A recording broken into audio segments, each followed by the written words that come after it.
জাতির মানুষ গরিবী দুঃখী খেটে খাওয়া মানুষের অহংকার গরিবের বন্ধু আব্বাসী ভাইকে গান্ধীর মাথায় বলছে এলাকার সার্বিক উন্নয়ন এবং জনগণের পাশে থাকার আবারও কিছু দিন আব্বাসী ভাইয়ের নির্বাচনী মার্কা গান্ধীর মার্কা।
বিসমিল্লাহিররহমানিররহিম।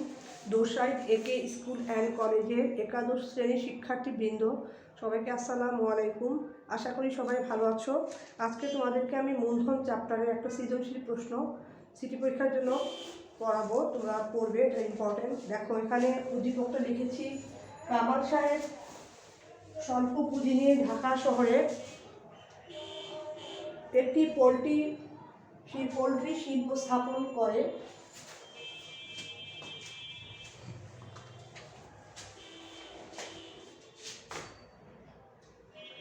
কামাল সাহেব স্বল্প পুঁজি নিয়ে ঢাকা শহরে একটি পোলট্রি শিল্প স্থাপন করে। উৎপাদন খরচ বেশি হওয়ার কারণে তিনি লাভ করতে পারছিলেন না। এমত অবস্থায় তিনি কাঁচামাল ও শ্রমের সহজলভ্যতার কারণে শহর ছেড়ে গ্রামে পোলট্রি শিল্প স্থানান্তর করেন। এতে গ্রামের কিছু বেকার লোকের কর্মসংস্থান হয় এবং তিনিও লাভবান হন। ক নম্বর প্রশ্ন জ্ঞানমূলক। মূলধন কি? নাম্বার 1 থাকবে। খ নম্বর সঞ্চয় কিভাবে মূলধন গঠনকে প্রভাবিত করে? 2 এটা অনুধাবনমূলক প্রশ্ন। গ প্রয়োগমূলক প্রশ্ন, কামাল সাহেবের গ্রামে লাভবান হওয়ার কারণ ব্যাখ্যা করো। 3 নম্বর থাকবে। ঘ নম্বর হচ্ছে উচ্চতর দক্ষতা। কামাল সাহেবের শহরে পোলট্রি লাভবান হওয়ার উপায় আছে কি? মতামত দাও। এটা হচ্ছে উচ্চতর দক্ষতা। এখন তোমাদেরকে জ্ঞানমূলক প্রশ্ন, মূলধন কি? এটা মূলধন চ্যাপ্টার যখন পড়িয়েছি, তবু আরেকবার বলি, মূলধন কি? এটা জ্ঞানমূলক প্রশ্ন, বই থেকে সরাসরি পড়বে। মূলধন মানুষের শ্রমের দ্বারা উৎপাদিত হয়ে যে উপাদানটি পুনরায় অধিকতর উৎপাদন কাজে ব্যবহৃত হয়, অর্থাৎ অধিকতর আয় পাওয়ার জন্য উৎপাদন কাজে ব্যবহৃত হয়, তাকে মূলধন বলে। আবার শোনো, মানুষের শ্রম দ্বারা উৎপাদিত হয়ে যে উপাদানটি অধিকতর উৎপাদনের কাজে ব্যবহৃত হয়, তাকে মূলধন বলে। 2 নম্বর প্রশ্ন, খ অনুধাবনমূলক। সঞ্চয় কিভাবে মূলধন গঠনকে প্রভাবিত করে? সঞ্চয় বাড়লে মূলধন বাড়ে, আমরা জানি। আর সঞ্চয় বাড়লে মূলধন বাড়ে, সঞ্চয় কমলে মূলধনও কমে, এবং সঞ্চয় কমলে মূলধন কমে, মূলধন কম হলে বিনিয়োগের পরিমাণও কম হয়। এভাবে সঞ্চয় বাড়লে মূলধন বাড়ে, সঞ্চয় কমলে মূলধন কমে। এভাবে সঞ্চয় মূলধন গঠনকে প্রভাবিত করে। দ্বিতীয় প্যারায় লিখব আমরা, মূলধন গঠন মূলত সঞ্চয়ের উপর নির্ভর করে। যখন মানুষের সঞ্চয়ের পরিমাণ বৃদ্ধি পায়, তখন মূলধন গঠনের হারও বৃদ্ধি পায়। আবার যখন মানুষের সঞ্চয়ের পরিমাণ হ্রাস পায়, তখন মূলধন গঠনের পরিমাণও হ্রাস পায়। সুতরাং সঞ্চয়ের সাথে মূলধনের গঠনের সমমুখী সম্পর্ক বিদ্যমান। এভাবে সঞ্চয় মূলধন গঠনকে প্রভাবিত করে। এবার গ নম্বর প্রশ্ন দেখো, গ নম্বর প্রশ্ন প্রয়োগমূলক। কামাল সাহেবের গ্রামে লাভবান হওয়ার কারণ ব্যাখ্যা করো। আমরা উদ্দীপকটা একটু খেয়াল করি, তাহলেই বুঝবো কামাল সাহেব কেন গ্রামে লাভবান হয়েছেন। কামাল সাহেব স্বল্প পুঁজি নিয়ে ঢাকা শহরে একটি পোলট্রি শিল্প স্থাপন করেন। কি পরিমাণ পুঁজি? স্বল্প হচ্ছে কি অল্পের চেয়েও কম। উৎপাদন খরচ বেশি হওয়ার কারণে তিনি লাভ করতে পারছিলেন, অর্থাৎ উৎপাদন খরচ বেশি হওয়ার কারণে তিনি লাভ করতে পারছিলেন না। এমত অবস্থায় তিনি কাঁচামাল ও শ্রমের সহজলভ্যতার কারণে শহর ছেড়ে গ্রামে পোলট্রি শিল্প স্থাপন করেন। এখন দেখো, কামাল সাহেবের গ্রামে লাভবান হওয়ার কারণ ব্যাখ্যা করো। দুটো কারণ কিন্তু উদ্দীপকের মধ্যেই রয়েছে, যেখানে বলা আছে এমত অবস্থায় তিনি কাঁচামাল ও শ্রমের সহজলভ্যতার কারণ, অর্থাৎ কাঁচামাল ও শ্রমের সহজলভ্যতা। এখানে গ্রামে সহজেই কাঁচামাল পাওয়া যায় এবং শ্রমের সহজলভ্যতা, মানে গ্রামের মানুষ বেশিরভাগই বেকার, তাই শ্রমের যোগান শ্রমিক সহজেই পাওয়া যায়। দুটো কারণ মেইন, কাঁচামাল ও শ্রমের সহজলভ্যতার কারণে শহর ছেড়ে গ্রামে পোলট্রি শিল্প স্থানান্তর করেন। অর্থাৎ এই কাঁচামাল এবং শ্রমের সহজলভ্যতার কারণে তিনি শহর ছেড়ে গ্রামে পোলট্রি শিল্প স্থানান্তর করেন। এতে গ্রামের কিছু বেকার লোকের কর্মসংস্থান হয় এবং তিনি লাভবান হন। তাহলে আমরা কামাল সাহেবের গ্রামে লাভবান হওয়ার কারণ ব্যাখ্যা করো। তাহলে আমরা প্রথমে লিখব, উদ্দীপকের আলোকে কামাল সাহেবের গ্রামে লাভবান হওয়ার কারণ হলো সস্তা শ্রম ও উপকরণের সহজ লভ্যতা। এই পয়েন্টে আমরা প্রথমে লিখবো। উদ্দীপকটা যদি না বুঝো প্রশ্ন বারবার ভালো করে পড়বে, পড়ে পয়েন্ট আউট করবে কি কারণে গ্রামে লাভবান হলো। মেইন হলো উদ্দীপকের আলোকে কামাল সাহেবের গ্রামে লাভবান হওয়ার কারণ হলো শ্রমের সহজলভ্য, শ্রম এবং কাঁচামালের সহজলভ্যতা। এটা লিখবে প্রথম উদ্দীপকের আলোকে। তারপরে লিখবে দ্বিতীয় প্যারায় লিখবে দেশের সীমানার মধ্যে মূলধন এক স্থান থেকে অন্য স্থানে স্থানান্তর করাকে মূলধনের ভৌগোলিক গতিশীলতা বলে। অর্থাৎ দেশের অভ্যন্তরে বা দেশের ভিতরে এক স্থান থেকে অন্য স্থানে মূলধন স্থানান্তরকে বলে মূলধনের ভৌগোলিক গতিশীলতা। মূলধনের গতিশীলতার পেছনে শ্রম ও উৎপাদনের উপকরণের সহজলভ্যতা বিশেষ ভূমিকা পালন করে থাকে। কোনো অঞ্চলে সস্তায় শ্রম পাওয়া যায় বলে বিনিয়োগকারীরা উৎপাদন খরচ কমানোর জন্য সেখানে মূলধন স্থানান্তর করে। এখানে আমরা দেখতে পাচ্ছি কামাল সাহেবও শহরে যখন পোলট্রি ফার্ম শিল্প স্থাপন করেছিলেন তখন উৎপাদন খরচ বেশি ছিল, বিধায় উনি গ্রামে তার পোলট্রি শিল্পটি স্থানান্তর করেছেন। কারণ গ্রামে শ্রমের সহজলভ্যতা ছিল এবং কাঁচামালও সস্তায় পাওয়া যেত বা সহজে পাওয়া যায়, সে কারণে তিনি তার শিল্প কারখানাটি গ্রামে স্থানান্তর করেন। আবার কোনো এলাকায় যদি কোনো শিল্পের কাঁচামাল সহজলভ্য হয় তাহলেও বিনিয়োগকারীরা সেখানে মূলধন স্থানান্তরে উৎসাহিত হয়। এখানে কামাল সাহেব হচ্ছেন বিনিয়োগকারী বা উৎপাদনকারী। তৃতীয় প্যারায় আমরা লিখব উদ্দীপকের কামাল সাহেবের এই সৃজনশীল প্রশ্ন লেখার নিয়মই হলো প্রয়োগমূলকটা 3 প্যারায় হবে। প্রথম প্যারায় উদ্দীপকে কি বলা হয়েছে সেটা খুঁজে বের করতে হবে, লিখতে হবে। দ্বিতীয় প্যারায় মূল কথাগুলো লিখতে হবে। তৃতীয় প্যারায় উদ্দীপকের সাথে রিলেটেড কথাগুলো লিখতে হবে। যেমন এখানে উদ্দীপকের কামাল সাহেবের পোলট্রি শিল্প শহরে হওয়ায় এর উৎপাদন খরচ বেড়ে যায়, তাই তিনি তার পোলট্রি শিল্প গ্রামে স্থানান্তর করেন। গ্রামে তিনি সহজে ও কম মজুরিতে অনেক শ্রমিক পান। আবার পোলট্রি ফার্মের জন্য অনেক পানি ও আলো বাতাসের প্রয়োজন হয়, যা তিনি গ্রামে অনেক কম খরচে ও কম মজুরিতে অনেক শ্রমিক পান, কম খরচে প্রাকৃতিকভাবে পেয়ে থাকেন।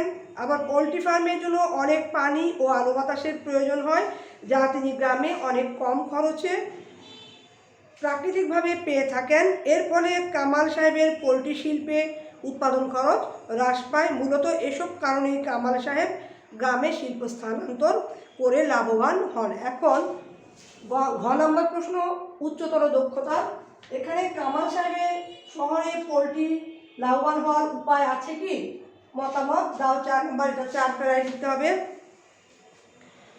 কামাল সাহেবের শহরে উদ্দীপকের আলোকে, ওই কথাটা লিখতেই হবে। উদ্দীপকের আলোকে কামাল সাহেবের পোলট্রি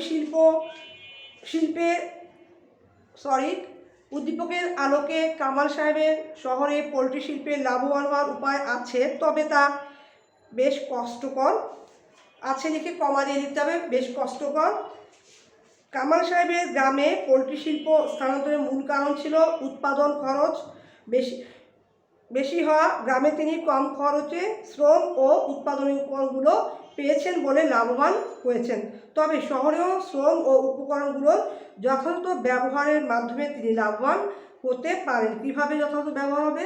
তৃতীয় প্যারায় আমরা লিখব শহরে লাভবান হওয়ার জন্য কামাল সাহেব কিছু ব্যবস্থা গ্রহণ করতে পারতেন। কী ব্যবস্থা? এই জন্য প্রথমেই তার পোলট্রি শিল্পটি খোলামেলা জায়গায় স্থাপন করা উচিত ছিল, যাতে কম বিদ্যুৎ ব্যবহার করে প্রাকৃতিক পরিবেশকে কাজে লাগানো যায়। এছাড়া তিনি গ্রাম থেকে যেখানে শ্রমের সহজলভ্যতা রয়েছে প্রয়োজনীয় সংখ্যক শ্রমিক তার পোলট্রি শিল্পে স্থানান্তর করতে পারেন, এতে তার উৎপাদন খরচ কম হবে। এভাবে তিনি শহরেও লাভবান হতে পারেন। চতুর্থ প্যারায় লিখব যদিও কামাল সাহেব উল্লিখিত পন্থায় শহরেও লাভবান হতে পারেন, তবে শহরে খোলামেলা জায়গায় পোলট্রি শিল্প স্থাপন করা এবং শ্রমের অবাধ ব্যবহার ও সস্তায় শ্রমের সংস্থান করা বেশ কষ্টসাধ্য একটি কঠিন কাজ।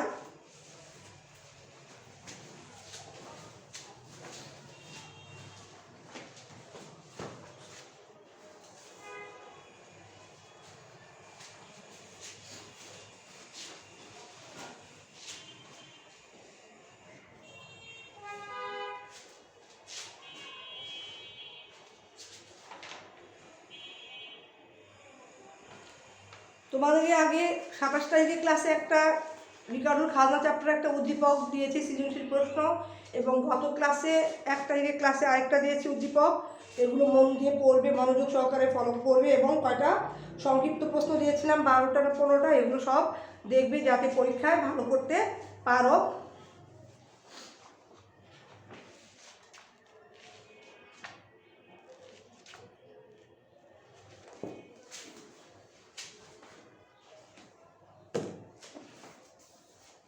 এবার পড়াবো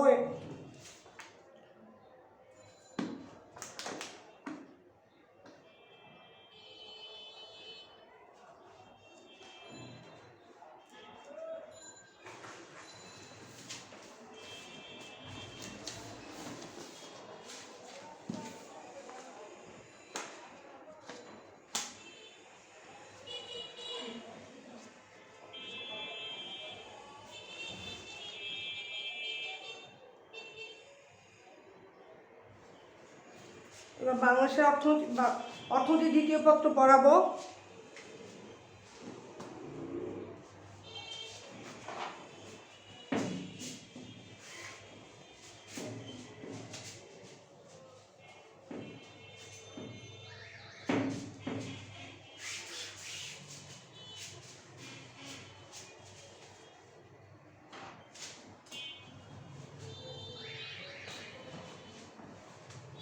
অর্থনীতি দ্বিতীয় পত্র পড়াবো এবার।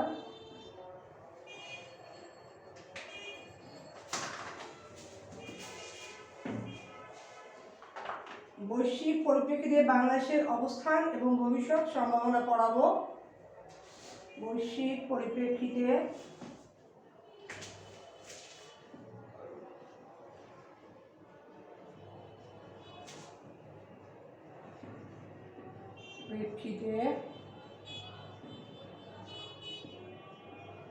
বাংলাদেশের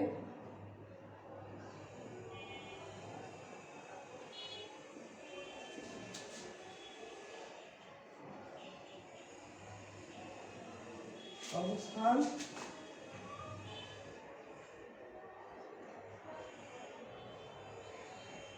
এবং ভবিষ্যৎ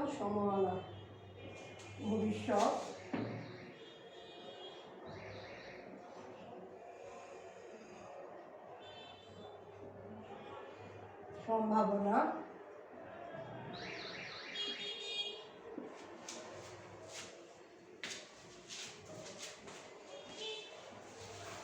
এবার দেখো অর্থনীতি দ্বিতীয় পত্র পড়াবো এবার। প্রথম চ্যাপ্টার বাংলাদেশের অর্থনীতির পরিচয় চ্যাপ্টারের বৈশ্বিক পরিপ্রেক্ষিতে বাংলাদেশের অবস্থান এবং ভবিষ্যৎ সম্ভাবনা।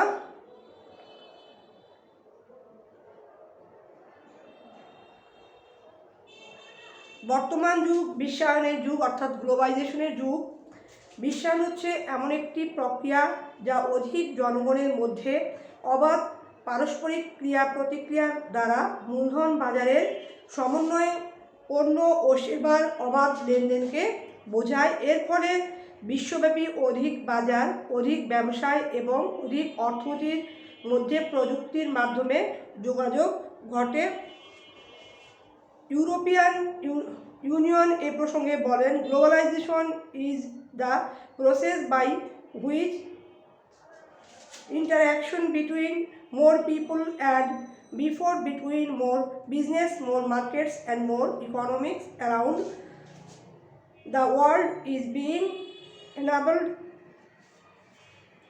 through technology। অর্থাৎ বিশ্বায়ন প্রকৃতপক্ষে বিশ্বব্যাপী বিভিন্ন দেশ ও জাতিসমূহের আত্মনির্ভরশীলতা ইন্টারডিপেন্ডেন্সি বোঝায়। বৈশ্বিক ক্রিয়া প্রতিক্রিয়ার ফলে যেসব সুযোগ সুবিধা সৃষ্টি হতে পারে তা হলো বিনিয়োগ বৃদ্ধি অর্থাৎ ইনক্রিজ ইনভেস্টমেন্ট, অধিক কর্মসংস্থান মোর এমপ্লয়মেন্ট, অধিক উৎপাদন মোর প্রোডাকশন, মাথাপিছু আয় বৃদ্ধি অর্থাৎ ইনক্রিজ পার ক্যাপিটা ইনকাম, জীবনের মান উন্নয়ন অর্থাৎ ইমপ্রুভ লিভিং স্ট্যান্ডার্ড, সামাজিক অবস্থার উন্নয়ন ইমপ্রুভ সোশ্যাল কন্ডিশনস, নতুন প্রযুক্তির উদ্ভব,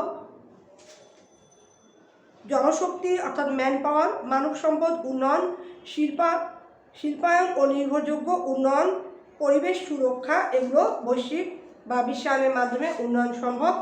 বাংলাদেশের বর্তমান অবস্থান, বৈশ্বিক ক্রিয়া প্রতিক্রিয়ার ফলাফল সর্বদাই অনুকূল বা সন্তোষজনক থাকে না। 2008 সাল থেকে যুক্তরাষ্ট্র ও ইউরোপীয় ইউনিয়ন যুক্ত দেশসহ উন্নত দেশগুলোতে মন্দা শুরু হয়।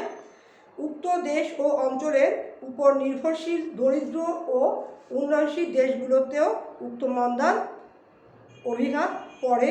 বিশ্বায়নের ফলে এ ধরনের আঞ্চলিক অর্থনৈতিক অস্থিরতা সমগ্র বিশ্বকেই আন্দোলিত করে, যেমন বর্তমানে করোনা ভাইরাসের কারণে 2020 সালে সমস্ত বিশ্বেই অর্থনৈতিক মন্দা দেখা দিয়েছে। বাংলাদেশের তৈরি পোশাক ও হুঁশিয়ারি হিমায়িত খাদ্য চিংড়ি, চামড়াসহ রপ্তানির বৃহত্তম অংশ যুক্তরাষ্ট্র ও ইউরোপীয় ইউনিয়নভুক্ত দেশসমূহে রপ্তানি হয়।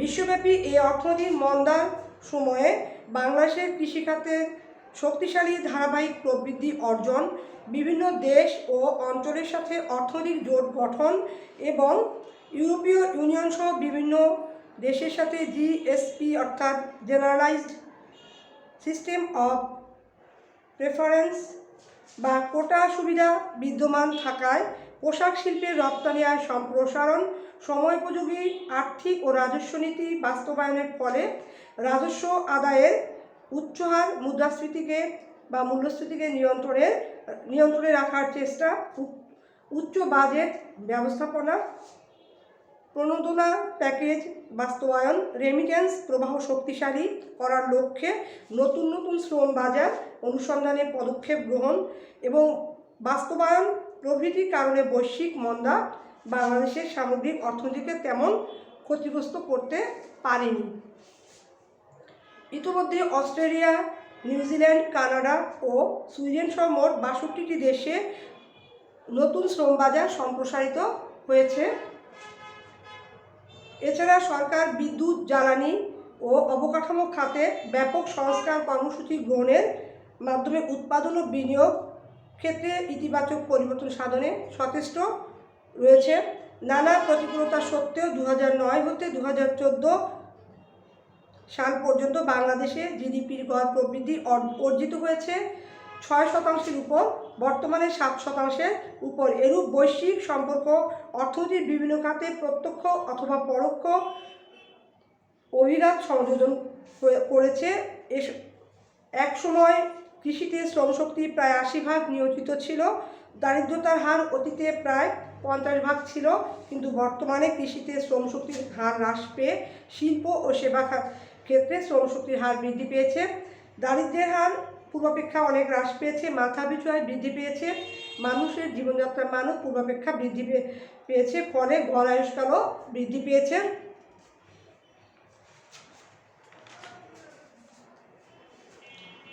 ভবিষ্যৎ সম্ভাবনা এবার বাংলাদেশের জনবহুল দারিদ্র পীড়িত বাংলাদেশ বিশ্বায়নের অপার সম্ভাবনার সুযোগকে কাজে লাগিয়ে অর্থনৈতিক অগ্রগতি সাধনে নিয়োজিত হতে পারে বিভিন্ন পদক্ষেপের মাধ্যমে। 1 নম্বর হলো বাস্তবমুখী বিজ্ঞান মনস্ক শিক্ষায় জাতিকে শিক্ষিত করার মাধ্যমে মানব সম্পদের গুণগত মান বৃদ্ধি করে বিশ্বের বিভিন্ন দেশে কর্মসংস্থানের সুযোগ সৃষ্টি করা যায়। 2 নম্বর হচ্ছে বাংলাদেশ কৃষিনির্ভর দেশ, শিল্পের প্রয়োজনীয় কাঁচামালের জন্য কৃষির উপর নির্ভর করতে হয়, তাই বাংলাদেশের কৃষি নির্ভর শিল্পায়নের যথেষ্ট সম্ভাবনা বিদ্যমান। 3 নম্বর হচ্ছে দ্রুত অর্থনৈতিক উন্নয়নের লক্ষ্যে সরকার কৃষিক্ষেত্রে ভর্তুকি, শিল্পাঞ্চল গঠন, আন্তর্জাতিক বাণিজ্যের বাধা হিসেবে বিভিন্ন দেশের সাথে শুল্ক বাধা রহিতকরণ সহ উন্নয়নমুখী নানা পদক্ষেপ গ্রহণ করেছে বা করছে। 4 নম্বর পয়েন্ট হচ্ছে অভ্যন্তরীণ উৎপাদন ক্ষেত্রেও দক্ষতা বৃদ্ধির মাধ্যমে পণ্যের গুণগত মান বৃদ্ধি এবং ব্যয় হ্রাসের মাধ্যমে বিশ্ব বাজারে প্রবেশ করে মুনাফা বৃদ্ধির সুযোগ রয়েছে। 5 নম্বর পয়েন্ট হলো শ্রম বাজার অনুসন্ধান সম্পর্ক উন্নয়নের মাধ্যমে দক্ষ শ্রমশক্তি রপ্তানি করে বাংলাদেশের সস্তা শ্রম বাজারে বৈদেশিক বিনিয়োগ আকর্ষণ করে জনগণের জীবনের মান উন্নয়ন সাধন করা সম্ভব। 6 নম্বর পয়েন্ট বাংলাদেশের মতো উন্নয়নশীল দেশগুলো ক্ষুদ্র, মাঝারি ও বৃহৎ শিল্পের উন্নয়ন বা বিকাশের জন্য উন্নত দেশসমূহ হতে মূলধনী দ্রব্য অর্থাৎ ক্যাপিটাল গুডস যাকে বলা হয় আমদানি করতে পারে। বিশ্বব্যাপী পরিবেশ দূষণ, গ্রিনহাউস গ্যাস নির্গমন ও জলবায়ু পরিবর্তনজনিত ঝুঁকি মোকাবেলায় বাংলাদেশের প্রধান অর্থকরী ফসল সোনালী আঁশ নামে পরিচিত পাট ও পাটজাত দ্রব্য ব্যবহার করে বা পরিবেশ বান্ধব পণ্যের বাজার সম্প্রসারণের সুবিধা বিদ্যমান। শ্রমবহুল বাংলাদেশের সস্তা শ্রম ও দীর্ঘদিনের অভিজ্ঞতার মাধ্যমে তৈরি পোশাক শিল্প বিশ্ব বাজার অনেক এবং এই পোশাক শিল্পের বাজার অনেক এবং ফরওয়ার্ড লিঙ্কেজ শিল্পের বিকাশ সাধন করার সুযোগ রয়েছে। ভবিষ্যৎ সময়ের চাহিদার আলোকে কাঠামোগত রূপান্তরের মাধ্যমে উদার শিল্পনীতি 2010 প্রণয়ন এবং বাস্তবায়ন করা হচ্ছে। এর ফলে দেশে পরিকল্পিতভাবে শিল্পের অব্যাহত ও টেকসই উন্নয়ন সম্ভব হবে এবং বেকারত্ব হ্রাসের মাধ্যমে দারিদ্র্য দূরীকরণ সম্ভব হবে। সরকার কৃষি, শিল্প, শিক্ষা, সনাতনী এবং নবায়নযোগ্য জ্বালানি ব্যবস্থার উন্নয়ন, অবকাঠামো উন্নয়ন, প্রতিরক্ষা, ডিজিটাল বাংলাদেশ বিনির্মাণ ও দারিদ্র্য দূরীকরণ প্রভৃতির ক্ষেত্রে দীর্ঘমেয়াদী, মধ্যমেয়াদী এবং তা বাস্তবায়নে স্বল্পমেয়াদী পরিকল্পনা প্রণয়ন ও বাস্তবায়ন করছে। এই পরিকল্পনা বাস্তবায়ন করা সম্ভব হলে অফুরন্ত সম্ভাবনার দ্বার উন্মোচন হবে আশা করা যায়। আর প্রাকৃতিক সম্পদ সমৃদ্ধ বাংলাদেশের স্থলভাগ অগভীর ও গভীর সমুদ্র অঞ্চল রয়েছে। চট্টগ্রাম, মংলা ও পায়রা সমুদ্র বন্দর নির্মিত হওয়ার সম্ভাবনা রয়েছে। গভীর সমুদ্র বন্দর, আঞ্চলিক ও উপ আঞ্চলিক এবং আন্তর্জাতিক সড়ক ও রেল যোগাযোগ ব্যবস্থা। 2018 সালে প্রথম মহাকাশে গিয়েছে বাংলাদেশের নিজস্ব বঙ্গবন্ধু স্যাটেলাইট 1। যোগাযোগ ব্যবস্থার উন্নয়নে এটি এক যুগান্তকারী পদক্ষেপ। এসবই বাংলাদেশের অর্থনীতির উজ্জ্বল সম্ভাবনা সৃষ্টি করছে। ভারত, ভুটান, নেপাল, মিয়ানমার, চীন সহ এই অঞ্চলের বিভিন্ন দেশের সাথে যাতায়াত ও যোগাযোগ ব্যবস্থা সম্প্রসারণের মাধ্যমে বিদ্যুৎ, জ্বালানি, কৃষি ও শিল্প খাতে প্রভূত উন্নয়নের সুযোগ রয়েছে। বাংলাদেশের প্রত্যক্ষ বৈদেশিক বিনিয়োগ FDI অর্থাৎ আকর্ষিত হওয়ার যথেষ্ট সম্ভাবনা বিদ্যমান। সহজলভ্য, সস্তা উৎপাদনের উপকরণের সাথে স্থিতিশীল রাজনৈতিক ও গণতান্ত্রিক শাসন ব্যবস্থা এবং সামাজিক নিরাপত্তা, জবাবদিহিতা, স্বচ্ছতা নিশ্চিত করা সম্ভব হলে এ সম্ভাবনা বাস্তব রূপ পাবে বলা যায়। পর্যটন সুবিধা প্রাপ্তির অনেক সম্ভাবনা রয়েছে। বিশ্বের দীর্ঘতম সমুদ্র সৈকত কক্সবাজার, প্রাকৃতিক সৌন্দর্যের লীলাভূমি কুয়াকাটা ও রাঙামাটি, বিশ্বের অন্যতম প্রধান ম্যানগ্রোভ বন সুন্দরবন সহ বিভিন্ন ধর্মীয় প্রাচীন নিদর্শনের কারণে এখানে পর্যটন শিল্পের বিকাশ সাধন সম্ভব। এছাড়াও প্রাকৃতিক দুর্যোগ মোকাবিলা, পরিবেশ দূষণ রোধ এবং উন্নত প্রযুক্তি আহরণে বিশ্বায়নের সুযোগকে বাংলাদেশ গ্রহণ করতে পারে। সরকার ও এদেশের জনগণের আপোষহীন উন্নয়নমুখী মনোভাব এর ফলে 2020 সালের মধ্যে বাংলাদেশ মধ্যম আয়ের দেশ এবং 2040 সালে বাংলাদেশ উন্নত দেশের সারিতে সম্মানের সাথে স্থান করে নিতে পারবে আশা করা যায়। প্রথম চ্যাপ্টার শেষ। Thanks all.